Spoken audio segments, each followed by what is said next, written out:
मंगलम भगवान वीरो मंगलम गौतमो गणे मंगलम कुंद कुंदार्यो जैन धर्मोस्तु मंगलम सर्वमंगल मांगल्यम सर्वकल्याणकारकम प्रधानम सर्वधर्माणां जैनम जयतु शासनम।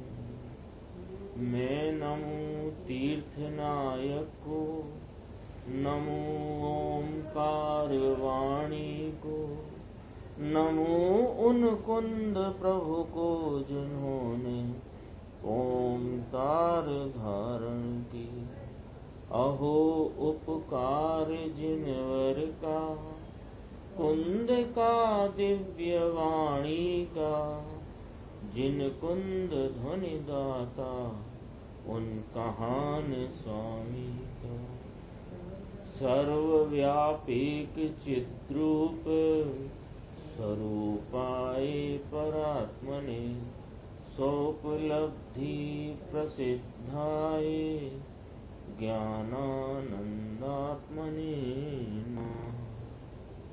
श्री प्रवचन सार जी परमागम ग्रंथ चरणान योग सूचक चूलिका में जो अंतर अधिकार शुभ उपयोग प्रज्ञापन अधिकार चल रहा है उसकी 260 नंबर की गाथा आज अपन प्रारंभ करेंगे।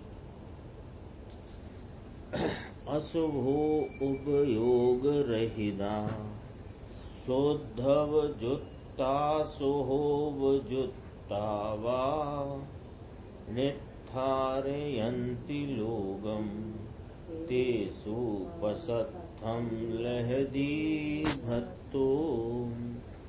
अशुभोपयोग रहित श्रमणो शुद्ध वा शुभयुक्त जे ते लोक नेतारे अने तद्भक्त पामे पुण्यने। अब अविपरीत फल का कारण, ऐसा जो अविपरीत कारण है उसे विशेष समझाते हैं। 259 गाथा में भी अविपरीत फल का जो कारण अविपरीत कारण था उसकी व्याख्या की थी और उसी व्याख्या को और विशेष बने यहाँ पर समझाते हैं। पिछली बार कहा था पिछली गाथा में कि सम्यक दर्शन ज्ञान चारित्र के युगपद पने रूप परिणति से जो रची हुई है एकाग्रता रूप एकाग्रता स्वरूप सुमार्ग, उसके वे भोगने वाले हैं या सुमार्ग पर चलने वाले हैं। वे ही अविपरीत फल के अविपरीत कारण हैं। अर्थात जो मुनिराज सम्यक दर्शन ज्ञान चारित्र की युगपतता से प्राप्त जो परिणति एकाग्रता की है उसमें वर्तन करते हैं, वे ही अन्य जीवों को तारने में और पुण्य आदि में निमित्त होते हैं, अन्य नहीं होते। ऐसा यहाँ पर वर्णन किया। 260 में अब इसी का विशेष भाव बताते हैं। अन्वयार्थ, जो अशुभ उपयोग रहित वर्तते हुए एक बात, और शुद्ध उपयोग युक्त अथवा शुभ उपयोग युक्त होते हैं। शुभोपयुक्त, शुभोपयुक्त, शुद्ध उपयुक्त और शुभ उपयुक्त, और अशुभ उपयुक्तता से रहित होते हैं। यानी अशुभ उपयुक्त नहीं होते, अशुभ उपयोग से रहित होते हैं। या तो वे शुद्ध उपयुक्त होते हैं या शुभ उपयुक्त होते हैं। वे श्रमण लोगों को तार देते हैं और उनके प्रति भक्तिवान जीव प्रशस्त पुण्य को लभते नाम प्राप्त करता है। तार देते हैं ये भी निमित्त की बात है, और उनके प्रति भक्तिवान जो जीव है वह अपने परिणाम से परिणमता है, उसके परिणाम के निमित्त से पुण्य आदि का बंध होता है, उसमें निमित्त वे श्रमण कहलाते हैं। अब देखो इसकी टीका बहुत संक्षिप्त और अच्छी गठी हुई टीका है। यथोक्त लक्षण वाले श्रमण ही, यथोक्त माने जो 259 गाथा में कह दिया था। क्या कह दिया था कि सम्यक दर्शन ज्ञान चारित्र की युगपद परिणति से रचित एकाग्रता स्वरूप जो सुमार्ग है, उस सुमार्ग पर जो चलने वाले श्रमण हैं, वे श्रमण ही लगाया ना यहाँ, यथोक्त लक्षण वाले श्रमण ही। तो कौन? उसकी खुलासा, जो कि मोह, द्वेष और अप्रशस्त राग के उच्छेद से अशुभ उपयोग रहित वर्तते हुए, यानी मिथ्यात्व का भाव जिनको नहीं है, पहली बात कही ना, मोह है, मिथ्यात्व का भाव नहीं है, द्वेष का भाव नहीं है, द्वेष को मुख्यतः पाप में गिना जाता है ना, और राग में दोनों प्रकार पड़ते हैं, पुण्य और पाप, या शुभ और अशुभ। तो मोह नाम मिथ्यात्व से रहित हैं, उच्छेद लिखा ना, मोह के उच्छेद से, द्वेष के उच्छेद से और अप्रशस्त राग के उच्छेद से, यानी उनको अशुभ राग किंचित भी नहीं है। ऐसे श्रवण अशुभ उपयोग रहित बरतते हुए, मोक्ष मार्गी है, मोक्ष मार्ग में बरतते हुए अशुभ उपयोग रहित हैं। और अब आगे कौमा के बाद, समस्त कषाय उदय के विच्छेद से कदाचित शुद्ध उपयुक्त, माने शुद्ध उपयोग में युक्त, और प्रशस्त राग के विपाक के कदाचित शुभ उपयुक्त होते हैं वे। तो पहला लक्षण कहा कि अशुभ उपयोग से रहित होते हैं। क्यों? कि मोह, द्वेष और अप्रशस्त राग का उच्छेद हुआ है। उच्छेद माने नष्ट हो गया है, परिणति में उसका भाग शेष नहीं है। तो अशुभ उपयोग से रहित हैं। तो फिर काय में वर्तन करते हैं? कि शुद्ध उपयोग में वर्तन करते हैं अथवा शुभ उपयोग में वर्तन करते हैं। शुद्ध उपयोग क्या है? कि कषाय उदय के विच्छेद से। कषाय उदय वो कर्म वाली नहीं लेना है, उधर से नहीं लेना बात कि वहाँ चारित्र मोहिनी के उस जाति के उदय का विच्छेद होने से शुद्ध उपयोग प्राप्त हुआ, ये नहीं कहना है। यहाँ अपनी ही परिणति में जो कषाय अंश मौजूद है, उसका जब विच्छेद होता है, निर्विकल्पता होती है, तो वहाँ शुद्ध उपयोग रूप वृत्ति होती है। तथा और प्रशस्त राग के विपाक के कदाचित, दोनों में कदाचित लिया ना, तो कभी शुद्ध उपयुक्त होते हैं और कभी शुभ उपयुक्त होते हैं, और अशुभ उपयुक्त तो होते ही नहीं है।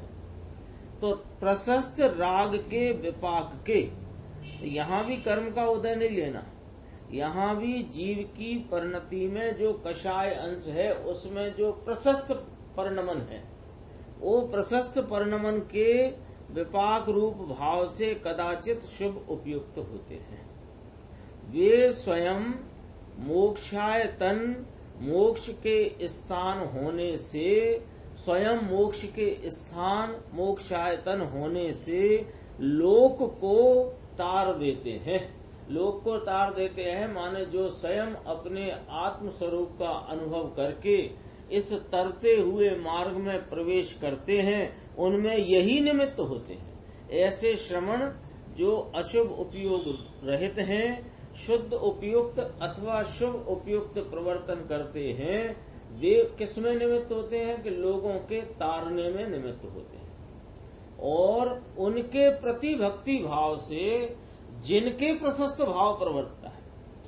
अन्य जगत के जीव जिनको ऐसे मुनिराजों के प्रति अत्यंत अतिशय भक्ति वर्तती है, तो वो भक्ति का भाव कैसा है? प्रशस्त भाव है।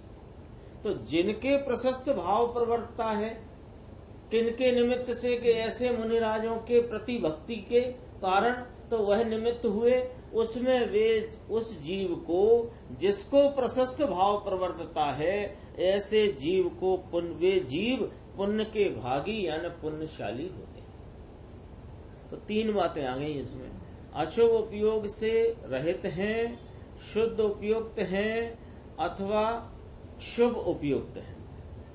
शुद्ध उपयुक्त कब हैं? कि जब कषाय का विच्छेद हुआ, समस्त कषाय का उदय लिखा ना, तो उदय माने कर्म का उदय नहीं, अंतरंग परिणति में राग की वृत्ति का उत्थान का उच्छेद हुआ है तो शुद्ध उपयोग में रहते हैं। और कदाचित प्रशस्त राग रूपी कषाय अंश जागृत हुआ है तो वे शुभ उपयुक्त होते हैं। निमित्त से चर्चा आती है आगम में, शास्त्रों में क्या चर्चा आती है कि वो मोहिनी, चारित्र मोहिनी के तीव्र उदय के काल में वह शुभ उपयुक्त वर्तते हैं और चारित्र मोहिनी के मंद उदय में वे शुद्ध उपयोग में वर्तते हैं। ये निमित्त का ज्ञान कराया है। वहां वर्तती हुई मोहिनी कर्म की अवस्था का निमित्त से वहां बता करके मुनिराज के 6वें 7वें गुण स्थान की अवस्था का ज्ञान कराया। लेकिन वास्तविकता क्या है कि वास्तविकता तो ये है कि अपनी ही परिणति में कषाय अंश के दब जाने से वहां पर उनको उसका वृत्ति का स्वयं उत्थान नहीं है। तो स्वयं वृत्ति का शुभ राग रूप, प्रशस्त राग रूप वृत्ति का उत्थान नहीं है तो शुद्ध उपयुक्त होते हैं, और वृत्ति का कदाचित उत्थान आता है तो शुभ उपयुक्त होते हैं। तीसरी बात, ये जो मुनिराज हैं ये श्रमण ही शब्द लगा ना ऊपर, तो ही यहाँ आ गया। वे स्वयं ऐसे श्रमण ही स्वयं मोक्ष के स्थान होने से स्वयं मोक्ष को प्राप्त करते हैं। वो तो पीछे गाथा में कहा ही था, लेकिन लोगों के तरने में निमित्त होते हैं। और जो लोग उनके प्रति भक्ति भाव से प्रवर्तित होते हुए स्वयं प्रशस्त राग में प्रवर्तते हैं, उनको वे जीव पुण्य के भागी यानी पुण्यशाली होते हैं। गुरुदेव की व्याख्या अपन देखते हैं, पेज नंबर है 397।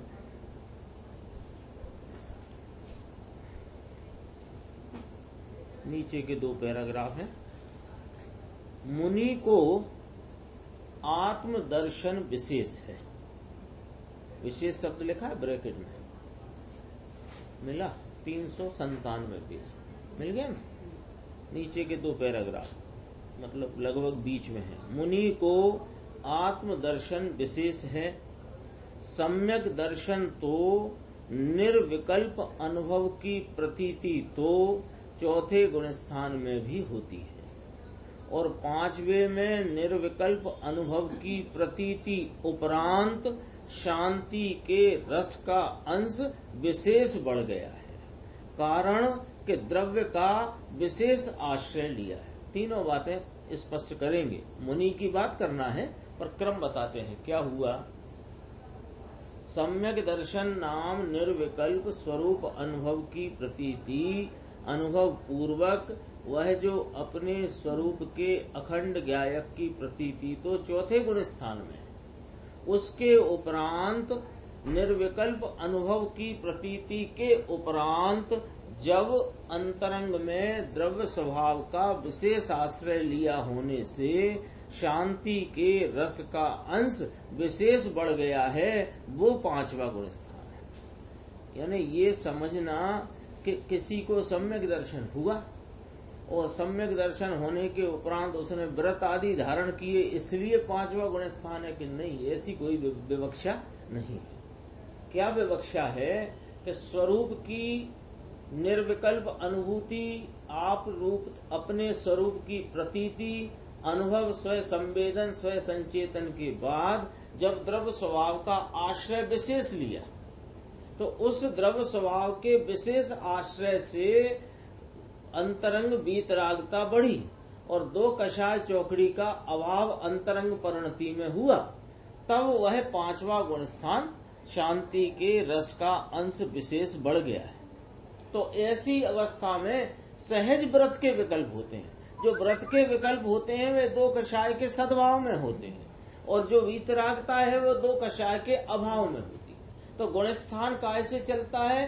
अंतरंग परिणति में कषायों की अभाव की धारा में वो गुण स्थान चलता है, गुण स्थान व्रतों से नहीं चलता है। आगे देखो, सम्यक दर्शन में आश्रय लिया था, फिर दर्शन पूर्ते शक्ति की व्यक्तता प्रतीति होकर अनंते गुणों की पर्याय बीत राग अंशपने सब प्रगटे हैं।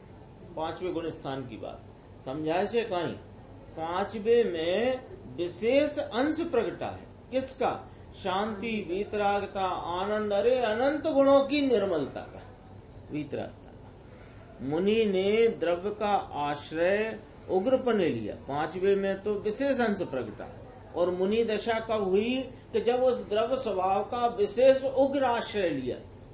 तो उग्रपने लिया है, वस्तु तो वीतराग पिंड है, इसका अंदर में लीन होकर के खूब आश्रय लिया है। इसलिए इनको मोह नहीं है, द्वेष नहीं है और परिणति में अशुभ राग नहीं है। समझ में आया? मिथ्यात्व नहीं है, द्वेष रूपी अरोचकता का भाव नहीं है और अशुभ राग भी उनकी परिणति में नहीं है। एकला बाह्य नग्नपना ऐसे नहीं समझना, ऐसे अपने को बार बार सावधान करते हैं। चरणानुयोग सूचक चूलिका चलती है ना, तो चरणानुयोग सूचक चूलिका मुनि की प्रधानता से चलती है। इसमें हमें बार बार सावचेत करते हैं कि अकेला नग्नपना नहीं लेना है मुनिपने में। देखो, एकला बाह्य नग्नपना ऐसे नहीं, ऐसा कहते हैं। समझ में आया क्यों? क्योंकि अकेला शुभ राग ऐसे भी नहीं, और ऐसा शुभ राग तो अभवी को भी नौवें ग्रैविक चला जाए तब हुआ है। यानी दो बातों का निषेध किया। किसकी बात करी? कि यथोक्त लक्षण वाले मुनिराज ही, शब्द आया था टीका में। तो यथोक्त लक्षण में कहा सम्यक दर्शन ज्ञान चारित्र की युगपत परिणति से रची हुई एकाग्रता स्वरूप सच्चे मार्ग में प्रवृत्ति, इसका नाम क्या है? मुनि। कोई कहे कि बाह्य में नग्नपना है इसलिए मुनि, और नग्नपने के साथ अंतरंग में 5 महाव्रत 28 मूल गुण के शुभ विकल्पों का वर्तन है, ऐसा इसलिए मुनि के नहीं, ऐसे मुनि नहीं है। लिया ना? क्योंकि ये जो शुभ राग है 5 महाव्रत 28 मूल गुण वाला, ये तो अभव्य को भी 9वीं ग्रैविक जाता है तब हो जाता है। अभव्य माने कौन होता है? जिसकी 3 काल की योग्यता में आत्मदर्शन और अतीन्द्रिय आनंद का अंश प्रकटने की योग्यता ही नहीं, 3 काल में, उसको लेना अभव्य। यहाँ तो क्या कहते हैं कि आत्मा में मोह नहीं, अर्थात कि मिथ्यात्व नहीं, अर्थात कि सम्यक दर्शन सहित है। सहजात्म स्वरूप पूर्ण शांति का रस कंद ऐसे अंतर निर्विकल्प पने अनुभव में अपना द्रव्य आया है, ऐसा ही अंदर ज्ञान भी अंतर की कला में से खिलकर अंतर में से ज्ञान आया है। अंतरंग अपनी ज्ञान सामर्थ्य की परिणति में अपनी स्वयं सामर्थ्य की योग्यता से अपने स्वरूप के भान रूप और उसके आनंद आदि निर्मलता के वेदन रूप कला स्वयं खिली है। लिखा है ना, वहाँ ज्ञानावरणी का क्षयोपशम हुआ है और मोहिनी का अभाव हुआ है, इसलिए द्रव्य स्वभाव का संचेतन हुआ है, ऐसा नहीं, स्पष्ट कहते हैं। तो क्या बात कही कि सम्यक दर्शन सहित हैं और ज्ञान भी अंतर की कला में से खिलकर अंतर में से ज्ञान आया है, और इस ही प्रकार चारित्र पर्याय भी जो वीतराग शक्ति है, वस्तु इस वीतराग शक्ति से भरपूर तीनों काल मौजूद है। ये वीतराग शक्ति परिपूर्ण जो मौजूद है उसमें से आई है। कौन? कि वो 2 कषाय 3 कषाय की अभाव रूप वीतराग परिणति कहाँ से आई है? अंदर से आई है। वहाँ कर्मों की उपशम क्षयोपशम रूप अवस्था हुई है उससे, कि ना उससे नहीं आई है।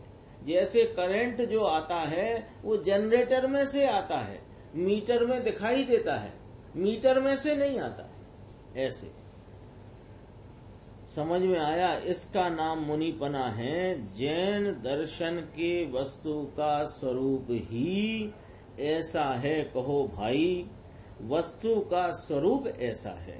जैन दर्शन कोई संप्रदाय नहीं, वस्तु ही ऐसी है कहते हैं जिन सो ही है आत्मा, अन्न सो ही है कर्म, और कर्म कटे सो जिन वचन से, ये ही वचन से समझ ले, यानी ये ही जैन धर्म का मर्म। कर्म कटे सो जिन वचन से, यानी वीतराग वाणी में वीतराग भाव द्वारा कर्म का नाश और अशुद्धता का नाश होता है। यह जिनेन्द्र परमात्मा के उपदेश का सार है। इतना सार है। यह जीव कैसा है कि द्रव्य स्वभाव से त्रिकाल वीतराग स्वरूप है, और परिणति में राग है, अशुद्धता मलिनता है। ठीक है ना, यही तो है अभी नक्शा। अपने सब जीवों का नक्शा क्या है कि यह मैं द्रव्य स्वभाव ध्रुव रूप रहने वाला कायम तीनों काल वीतराग स्वरूप हो, और परिणति में राग है। अब ये जो परिणति में राग है, ये कैसे कटता है, ये कैसे मिटता है, इसका जो सार, इसका उपाय वीतराग प्रभु की वाणी में है, अन्य कहीं नहीं। और क्या है उपाय, सो तो कहो कि वीतराग स्वभाव के आश्रय द्वारा ही परिणति में वीतरागता उपजती है, और राग रूपी अशुद्धता मलिनता का नाश होता है, और निमित्त में द्रव्य कर्मों का भी क्षय होता है। आगे इसी पेज पर नीचे की देखना, मुमुक्षु का प्रश्न है ना, जो छपा नहीं है, उसके ऊपर की 6-8 लाइन है, 6 लाइन सारी। ऐसे साधु समस्त कषाय उदय के विच्छेद से, देखो क्या कहना है कि समस्त कषाय उदय के नाश से, कषाय उदय कर्मोदय नहीं, समस्त कषाय उदय के नाश से, कदाचित माने कभी। देखो इतना वर्तते थे, इतना कहा, फिर अब कहते हैं समस्त कषाय उदय के विच्छेद से कदाचित कभी। ऊपर लिया ना, इतना वर्तता था, इतना कहा, फिर कहते हैं कितना वर्तता था। यथोक्त लक्षण वाले श्रवण ही, यथोक्त में ये लाइन आ गई थी, सम्यक दर्शन, सम्यक ज्ञान, सम्यक चारित्र की युगपद परिणति से रची हुई एकाग्रता स्वरूप जो सच्चा मोक्ष मार्ग है, उसमें प्रवर्तन कर रहे हैं वे श्रवण ही उनकी स्थिति का अब वर्णन और करते हैं। 260 में विशेष कहना है ना, देखो कषाय, समस्त कषाय उदय के विच्छेद से कदाचित कभी शुद्ध उपयुक्त लो, शुभ अशुभ परिणाम रहित शुद्ध उपयोग वाले मुनि होते हैं। 7वें गुण स्थान में शुद्ध उपयोगी मुनि होते हैं, समस्त कषाय उदय के विच्छेद से, यानी कि वहां शुभ भाव भी नहीं है। शुभ भाव को तो प्रमाद कहा है ना, वह प्रमाद वहां पर नहीं है। कदाचित माने कभी, शुद्ध उपयुक्त माने शुद्ध उपयोग में जुड़े हुए, और कभी प्रशस्त राग के विपाक से, है ना, कर्म के विपाक से नहीं लिखा, कर्मोदय का विपाक भी नहीं कहा, उनका उपसम क्षयोपसम भी नहीं कहा, प्रशस्त राग के विपाक से यानी शुभ राग के पाक से कदाचित कभी शुभ उपयुक्त होते हैं। ल्यो, ये चर्चा आई 399 पे, देखते हैं। देखो ये थोड़ी चर्चा गंभीर है, ये पैराग्राफ चल रहा है, इसी में 3.25 लाइन छोड़कर 399 गुजराती में देखो, ये शुभ राग है। ये जो शुभ राग है किनको, मुनिराज को, मुनिराज की आई ना बात कि राग के विपाक से कभी शुभ उपयुक्त होते हैं। ऐसे मुनिराज जो है ये शुभ राग है, ये पुण्य बंध का कारण है। जैन वीतराग पना इस शुभ राग में नहीं है, लेकिन ये भाव होता है। मुनिराज को ये मुनिपना नहीं है, ये मुनिपने का लक्षण भी नहीं है, लेकिन मुनिपने में ऐसा भाव होता है। फिर कितने ही इतना ऐसा निकालते हैं, ये देखना जरा। पची केटलाक ई काढ़े। कितने ही लोग उस गाथा सूत्र की टीका में से ऐसा निकालते हैं कि देखो वह राग मंद होकर उदय आया होए तो इसको शुभ उपयोग है ऐसे। तो ऐसे नहीं, ऐसा नहीं है भाई। वस्तु का स्वरूप समझना है कि नहीं समझना, कि सिर्फ निमित्त नैमित्तिक भाव से ज्ञान कराते हैं तो निमित्त को पकड़ना है।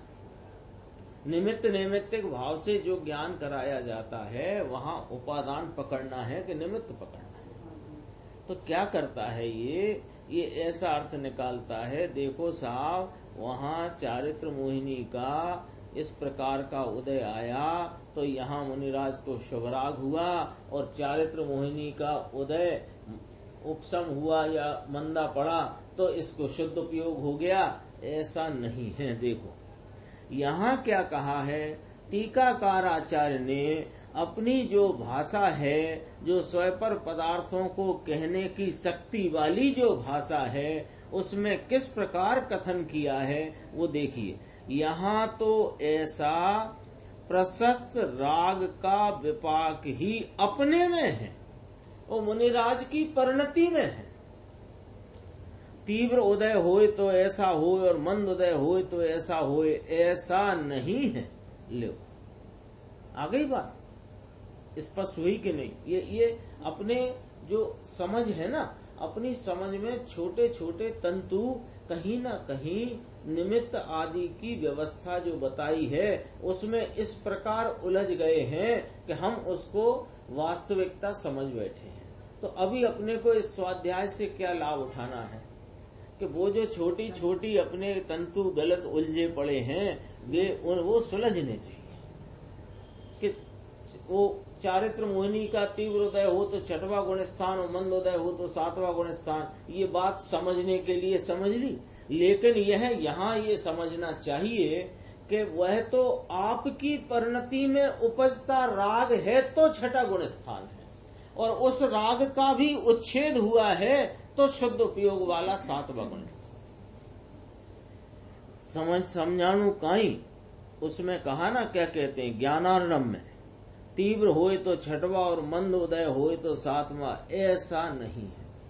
अब अपने को लगे महाराज आपने तो ऐसा सीधे ही बोल दिया, ज्ञानार्णव में लिखा है, ऐसा नहीं है। कि ज्ञानार्णव में जो व्यवहार की पद्धति से निमित्त की तरफ से बताया गया है वैसा वस्तु स्वरूप नहीं है, ये कहना है। कोई को लगे अरे इनने तो क्या कह दिया, ज्ञानार्णव में लिखा है, सो ऐसा नहीं। तो ज्ञानार्णव तो साहब आचार्यों का ग्रंथ है, आप ऐसे कैसे कहते हो? अरे हम कुछ नहीं कहते, आचार्य स्वयं कहते हैं।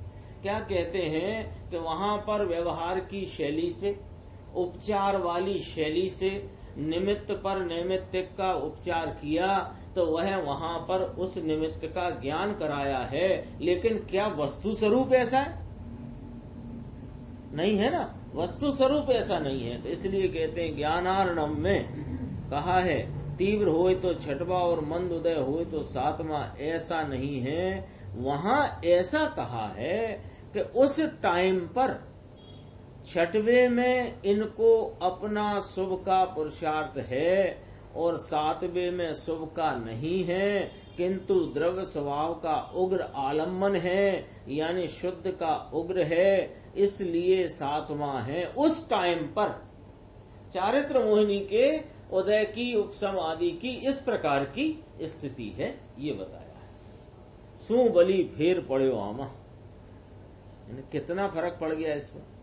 इतना फर्क पड़ गया कि जो उपचार की वस्तु थी तुम उसे उस कार्य का कर्ता या व्यवस्था में संलग्न मानते थे, वो बात निकल गई।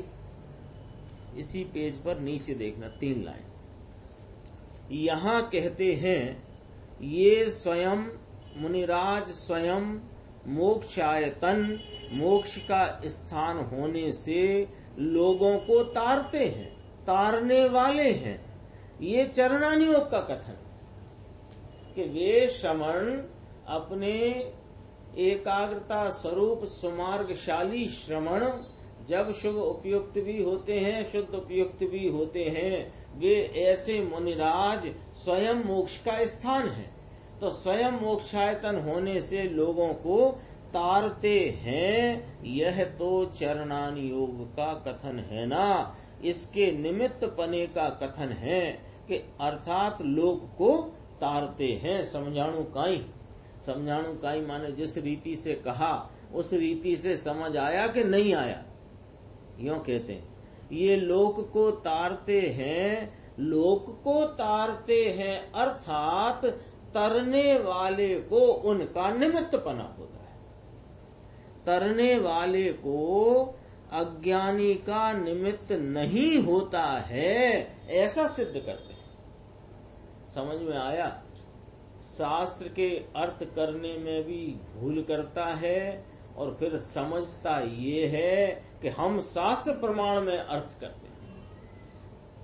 क्या करता है कि निमित्तों से, पंडित जी ने नहीं लिखा, छावड़ा जी ने, कि शास्त्रों में भी जिनवाणी में भी व्यवहार का कथन बहुतायत से आया है और उसमें ये उसके व्यवहार को व्यवहार नहीं जानकर और उसमें परस्पर आचार्यत्व करता है। तो ये कहते हैं शास्त्र के अर्थ करने में आप भूल करता है। क्या भूल हो जाती है? यदि अपन विचार करना चाहें कि क्या भूल हो जाती है, भूल इतनी हो जाती है कि उपचार के कथन को ये 5 बातों की चलनी में नहीं छानता। अपनी चर्चा हो गई पुरुषार्थ सिद्धि उपाय के संदर्भ से, फिर याद कर लेते हैं यहाँ पर कि वह क्या करता है कि 5 प्रकार की चलनी से छानना चाहिए कि जब भी शास्त्र में किसी एक द्रव्य के कार्य को दूसरे द्रव्य के कार्य से कहा जा रहा हो, उसको उसका कारण बता करके कर्ता आदि भी कहने में कदाचित आया हो, अथवा एक कार्य की विवक्षा में 2 प्रकार 2 वस्तुएं बताई गई हों, तो वहां यह समझना यह व्यवहार का कथन है। ठीक, एक बात। सो ये व्यवहार का कथन किसी पर किसी का उपचार करके कहा गया है। तीसरी बात, किसका किस पर उपचार किया गया है, उपचार करने का कारण क्या है और उपचार करके परमार्थ क्या बताया। 5 बिंदु तक पहुंचो तो शास्त्र का अर्थ निकलेगा। आ गया ना? जब 2 की चर्चा हो तो ये समझना कि यहाँ पर कोई ना कोई उपचार है, व्यवहार है। व्यवहार क्या होता है कि किसी का किसी पर उपचार करना।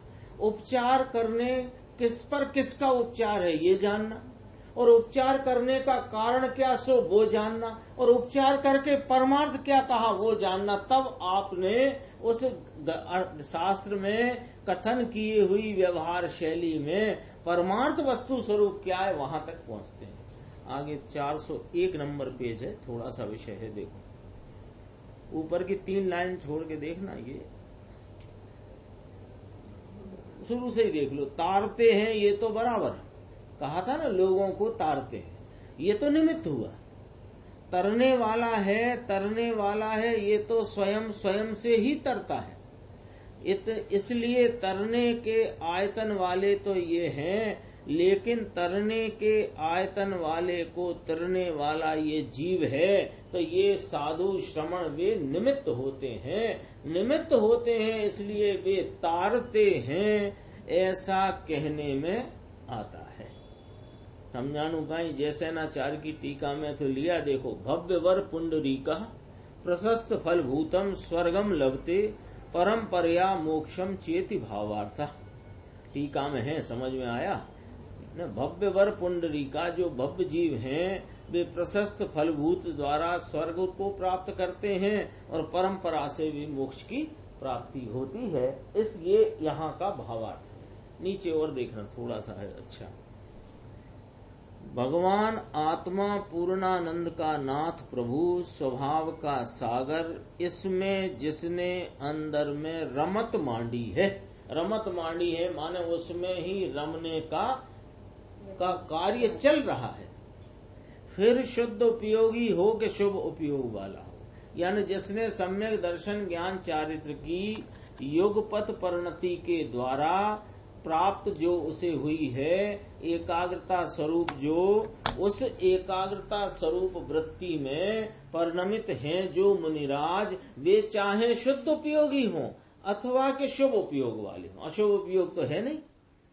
ये जगत के जीव को तारने में निमित्त हैं, इनके सिवाय दूसरा कोई तारने में निमित्त हो सकता नहीं। तारना का अर्थ क्या कि तरने वाला स्वयं अपने पुरुषार्थ से तरता है, तब इन पर निमित्त पने का आरोप आता है। सो निमित्त पने का आरोप भी ऐसे श्रवण पर ही आता है, अन्य पर नहीं आता है। समझ में आया? इसलिए वास्तव में तो ज्ञानी का उपदेश ही निमित्त रूप से तारने में निमित्त हो सकता है, ऐसा कहते हैं। समझ में आया? समझाणु काई। और उनके प्रति भक्ति भाव से जिनको प्रशस्त भाव प्रवर्तता है, भक्ति भाव से प्रशस्त भाव प्रवर्तित होता है, ऐसे परजीव पुण्य के भागी होते हैं। इनको शुभ भाव होता है, भक्ति वाले को शुभ भाव होता है।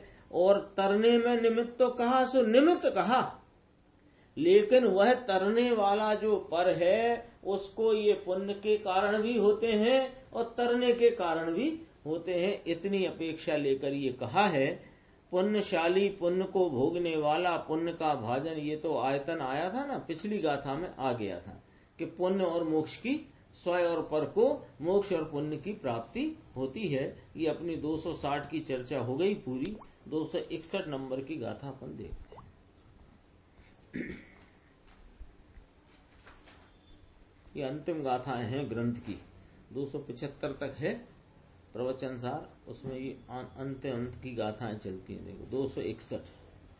दिट्ठा पगदम बत्थुम अबुट्ठाणपधान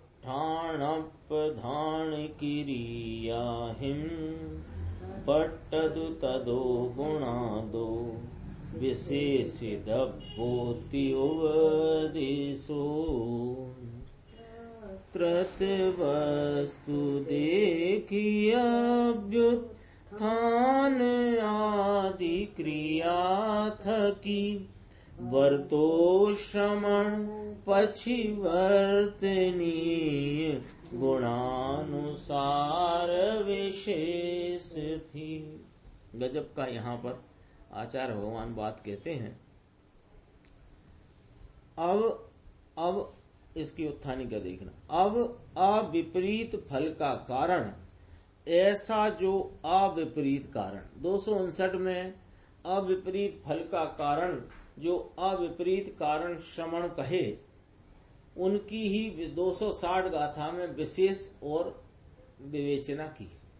अब कहते हैं कि ऐसे जो अविपरीत कारण हैं, कौन के वे श्रवण, उसमें वो लाइन नहीं भूलना। सम्यक दर्शन ज्ञान चारित्र की युगपद परिणति से रची हुई एकाग्रता स्वरूप सुमार्ग पद्धति, सुमार्ग पना, हाँ उसको नक्की करा था ना। तो उनकी उपासना रूप प्रवृत्ति सामान्य और विशेष रूप से करने योग्य है, ऐसा 2 सूत्रों द्वारा बतलाते हैं। उसमें पहला सूत्र 261 और दूसरा सूत्र है 262। तो क्या किसकी उपासना? कि वे मुनिराजों की उपासना। अब सामान्य और विशेष ये जो 2 शब्द डाले, ये बहुत गजब की बात कहना है। देखो अन्वयार्थ, प्रकृत वस्तु को देखकर, प्रकृत का नीचे अपन फुटनोट पढ़ते हैं। प्रकृत वस्तु माने अविकृत वस्तु, अविपरीत पात्र। कारण कहा ना अविपरीत कारण, तो पात्र शब्द हो गया क्योंकि मुनिराज हैं वे। अविकृत वस्तु, अविपरीत पात्र। अविपरीत पात्र माने अभ्यंतर निरुपराग शुद्ध आत्मा की भावना को बताने वाला। यहां से पकड़ना है, बहुत गजब का अर्थ है इस गाथा में। क्या कहते हैं? अभ्यंतर माने अंतरंग में, निरुपराग माने राग से रहित, शुद्ध आत्मा की, शुद्धात्म तत्व की भावना माने शुद्धात्म तत्व की जो प्रवृत्ति वर्त रही है मुनिराज को, उसको कौन बताता है? कि जो बहिरंग निर्ग्रंथ निर्विकार स्वरूप है। वो कौन है? कि वो मुनि का स्वरूप नहीं है। देखो इसमें बहुत गजब की बात है। निर्ग्रंथ बहिरंग निर्ग्रंथ निर्विकार स्वरूप वो मुनि का स्वरूप नहीं है। अंतरंग में जो शुद्धात्मा के तत्व की प्रवृत्ति चल रही है वो मुनि का स्वरूप है, और उसे बताने वाला ये बहिरंग निर्ग्रंथ और निर्विकार रूप। देखो वहां प्रकृत वस्तु का है। हाँ, प्रकृत वस्तु कैसे कहा? दो गाथा पीछे चलो। अविपरीत फल का अविपरीत कारण कहते हैं, तो वहां श्रमण जो मुनिराज हैं उनको ही अविपरीत कारण निरूपित किया। 260 गाथा में उसकी और विशेष विवेचना करी। तो वे अविपरीत कारण रूप जो मुनिराज हैं वे प्रकृत वस्तु है। उनका नाम है प्रकृत वस्तु, यानी अविकृत वस्तु। इस संसार में पहले लोक लो, संसार बाद में। इस लोक में 3 प्रकार के जीव हैं, बाधक, साधक और साध्य। तो साध्य अवस्था को किन्ने प्राप्त किया है? बाधक जीवों ने। किस प्रकार के? साधना करके, साधक पने को प्राप्त करके। तो अभी इस जगत में, संसार में जो साध्य है वे तो साध्य हो गए, संसार में न रहे। जो संसार में है बाधक और साधक। तो साधक जीव जो है मुनिराज ही वे प्रकृत वस्तु है, अविकृत वस्तु है। तो वे अविपरीत पात्र हैं। वे तुम्हें यदि अविपरीत फल है तो उसके कारण वे ही है, अन्य कोई नहीं। तो उनका स्वरूप देखो, ये ब्रैकेट में बहुत गजब की बात लिखी है, गंभीरता है बहुत। ये 2 वाक्य वाला जो छोटा सा अपना ब्रैकेट है। अभ्यंतर निरुपराग शुद्ध आत्मा की भावना। शुद्ध आत्मा की भावना माने शुद्धात्म तत्व प्रवृत्ति। शुद्धात्म तत्व में लीनता रूप जो प्रवृत्ति है उसको बता कौन रहा है कि ये जीव, ये पुरुष शुद्धात्म तत्व प्रवृत्ति वाला है। इसको बताने वाला कौन है? कि बहिरंग निर्ग्रंथ निर्विकार रूप। स्वरूप नहीं लिखा, यहाँ रूप बताना है। बाह्य का बाह्यलिंग है ना, हाँ, बहिरंग स्वरूप बाह्यलिंग है, तो निर्विकार रूप लिखा है। उस रूप वाले श्रमण को यहाँ प्रकृत वस्तु कहा गया है। आ गई ना बात स्पष्ट? अब देखो टीका।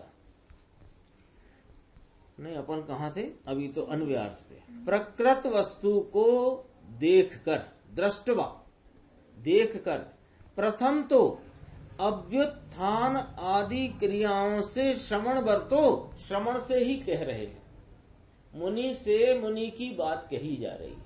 क्या कहते हैं देखो, अभ्युत्थान माने सम्मानार्थ, सम्मान के लिए खड़े हो जाना और उनके सम्मुख जाना।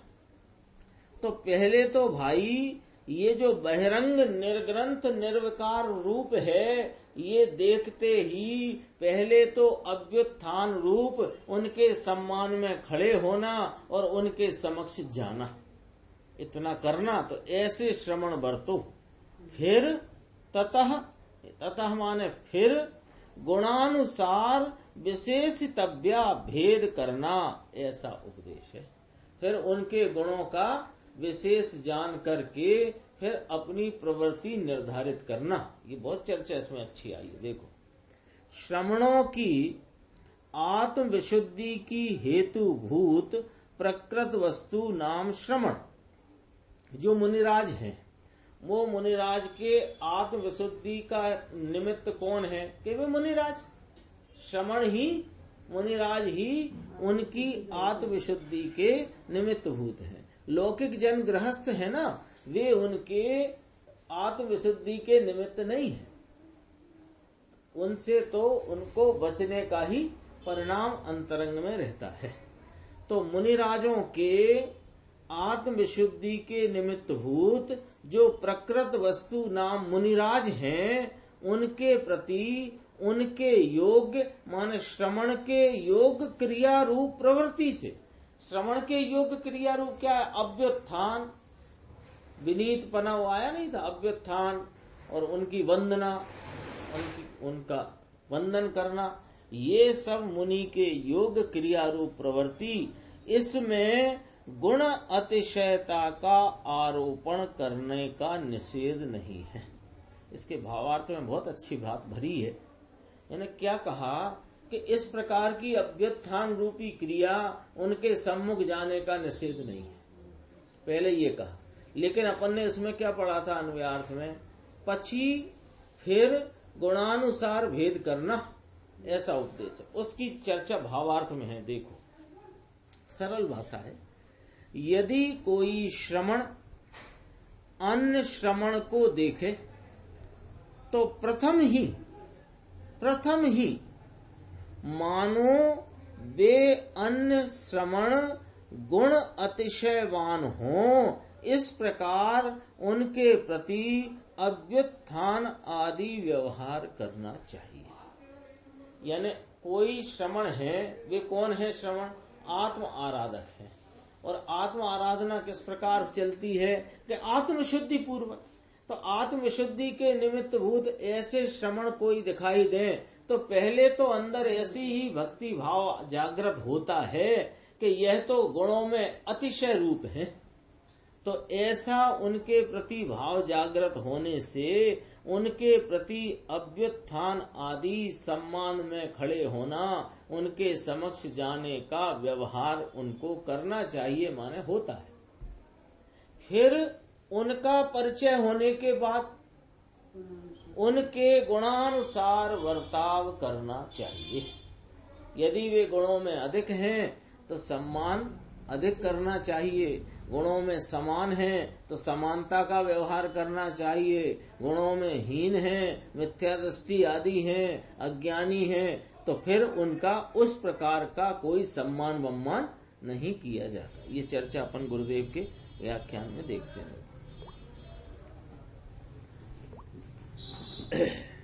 इसमें बहुत स्पष्ट चर्चा आई है।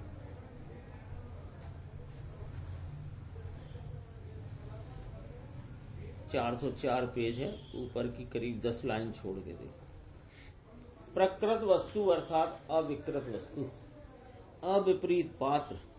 अविपरीत पात्र माने सच्चा पात्र, ठीक है ना। अभ्यंतर, इसका ब्रैकेट आया था ना, अभ्यंतर निरुपराग शुद्ध आत्मा की भावना को बताने वाला। फिर अर्थ इसका ऐसा नहीं है कि बाह्य में निर्ग्रंथता नग्नता है इसलिए अंदर में ऐसा निरुपराग ही है, ऐसा नहीं है। यहाँ तो एक निमित्त नैमित्तिक सामान्य व्यवस्था जो है उसको जानना। इसमें एक शब्द आया था उत्थानिका में, सामान्य तथा विशेष रूप से। सामान्य पने क्या है कि सामान्य पने बाह्य में निर्ग्रंथता है, नग्नता है, और उनके रूप में भी ऐसी कोई शांति अंतर में वर्तने वाली उनके रूप में भी बाहर में झलकती है।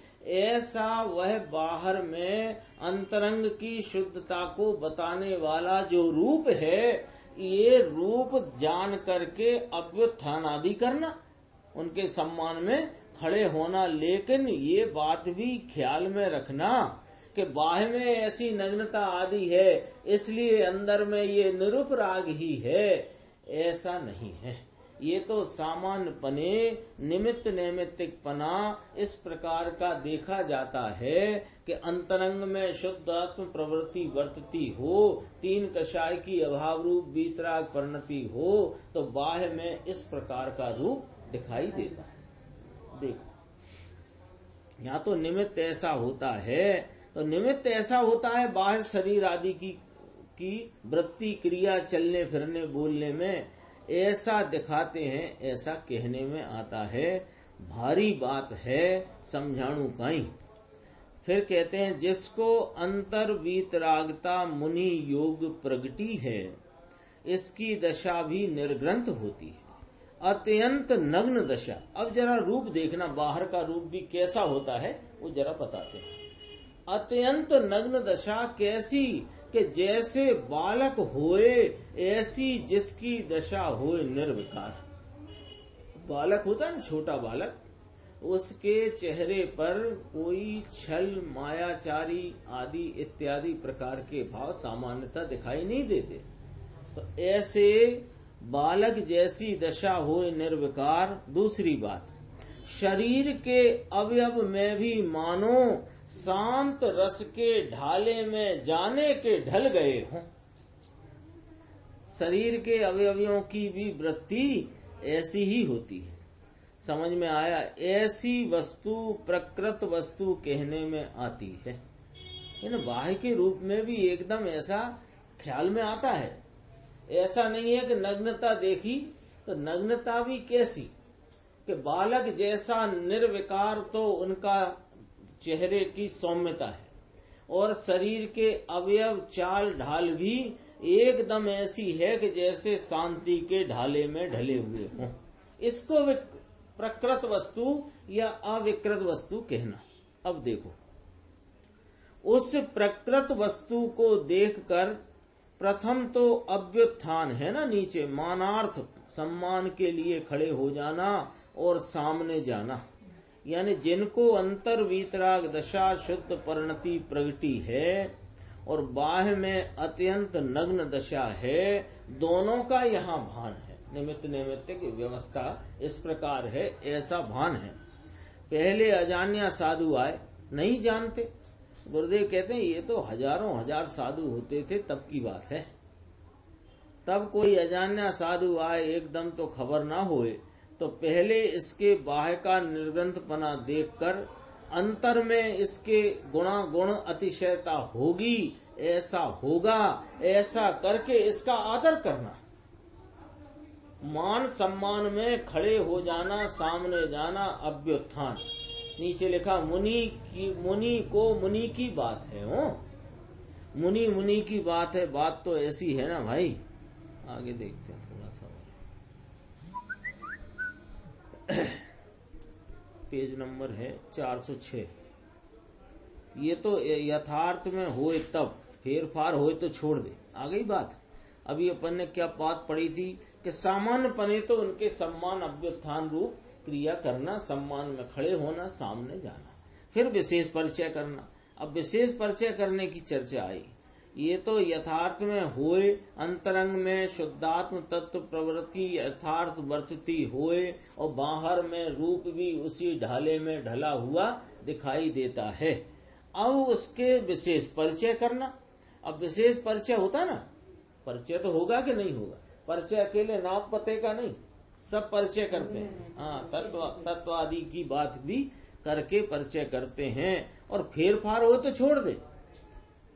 ये तो पूरा संघ भी माने, पूरा संघ 500 700 मुनिराज का हो, जितना हो, वो पूरा संघ माने कि ये बहुत उत्कृष्ट गुणातिशय वाले मुनिराज हैं, लेकिन इसको फेर फार लगे कि दृष्टि में फेर है, इसकी दृष्टि सम्यक नहीं, इसकी दृष्टि में कहीं ना कहीं भ्रांति वर्तती है, तो पूरे गुण में फर्क है और इसकी प्ररूपणा में फर्क है, आचरण में फर्क है।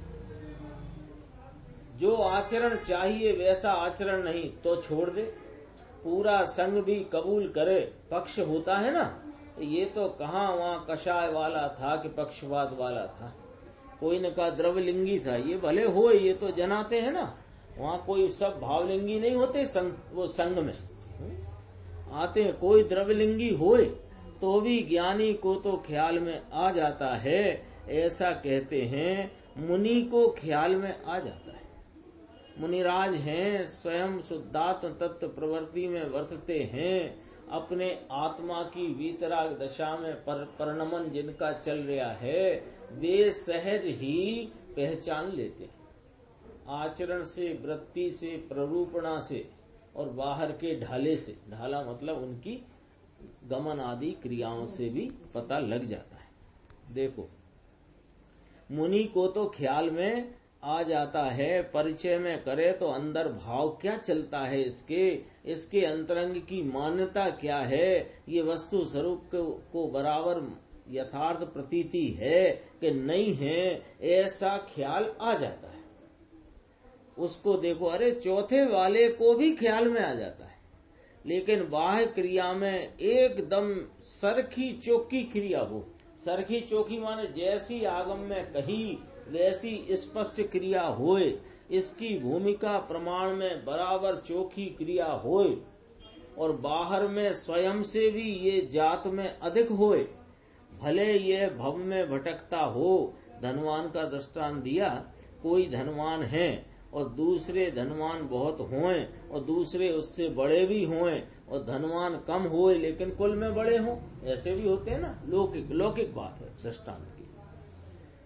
मोक्ष मार्ग प्रकाशक में दिया है कि बड़े कुल को देखकर इसका लौकिक आदर करता है। समकिति भी कोई अपने से गुणों में तो हीन है, मिथ्या दृष्टि आदि है, लेकिन कुल ऊंचा है, पद ऊंचा है, ऐसे बड़े पद का कुल का लौकिक आदर करता है। समकिति स्वयं धनवान है और वह धनवान नहीं, लेकिन क्रिया इसके गुणस्थान के योग जितनी है, जैसी है वैसी स्पष्ट है, तो इसका आदर करे। एक प्रकरण ये भी है, स्वयं धनवान है, ऊंचे कुल का है, लेकिन सामने वाला जीव धनवान नहीं है, लेकिन उसके पांचवें गुणस्थान आदि की क्रिया स्पष्ट चोखी है, तो आदर करे। पुण्य का कारण है, शुभ भाव है। ऐसे मोक्ष मार्ग का आदर करने में शुभ भाव ही होता है। जानते हैं ये मुनि तो मुनि को देखकर ही करे, इसके सिवाय नहीं करते। ये तो एक चर्चा लौकिक की करी, पहला करे फिर नहीं, इसलिए तो ये ना पहले करे, पहले बाहे में रूप देख करके खड़ा हो, सम्मान में खड़ा हो, उनका आदर करे, उनके सम्मुख जाए, लेकिन उनका विशेष जान करके यदि दृष्टि की विपरीतता, वस्तु तत्व की विपरीतता है तो नहीं करता। टीका की 4 लाइन है, बस पढ़ लेते हैं। अगला पेज नंबर 407 है। श्रमणों को आत्मविशुद्धि के हेतुभूत प्रकृत वस्तु नाम श्रमण वस्तु के प्रति उसके योग्य, उस अविकृत वस्तु प्रकृत वस्तु के योग्य श्रमण योग क्रिया रूप प्रवृत्ति द्वारा साधु को आत्म विशुद्धि वीतरागता प्रकटी होए। यहाँ विशुद्धि वीतरागता के अर्थ में है, शुभ भाव के अर्थ में नहीं तो विशुद्धि शुभ भाव के अर्थ में कहीं कहीं आती है विशुद्ध शब्द से। हाँ, शुभ भाव के अर्थ में विशुद्धि आती है, ये भी आता है, ये भी आता है। तो श्रमणों को आत्म विशुद्धि के हेतुभूत प्रकृत वस्तु नाम श्रमण वस्तु के प्रति उनके योग क्रिया रूप श्रमण योग क्रिया रूप प्रवृत्ति द्वारा गुण अतिशयता का आरोपण करने का निषेध नहीं है, प्रथम तो। लेकिन विशेष जान के भी करता रहे तो भ्रष्ट है, आगे की गाथा में कह देंगे, आगे गाथा में कहेंगे। ऐसा कि पहले जैसा मुनि होए इस रीति से पहले ख्याल रखकर अजान्या होए इसके साथ व्यवहार करे, ऐसा कहना है। गुण अतिशयता आरोपण यानी सच्चा मुनि है ऐसा माने, पहले ऐसा माने कि सच्चा मुनि है। अजान्या होए, अत्यंत अजान होए, कौन है, कहाँ से आए, किसके शिष्य हैं, कितने वर्ष की दीक्षा है, ये खबर नहीं होए।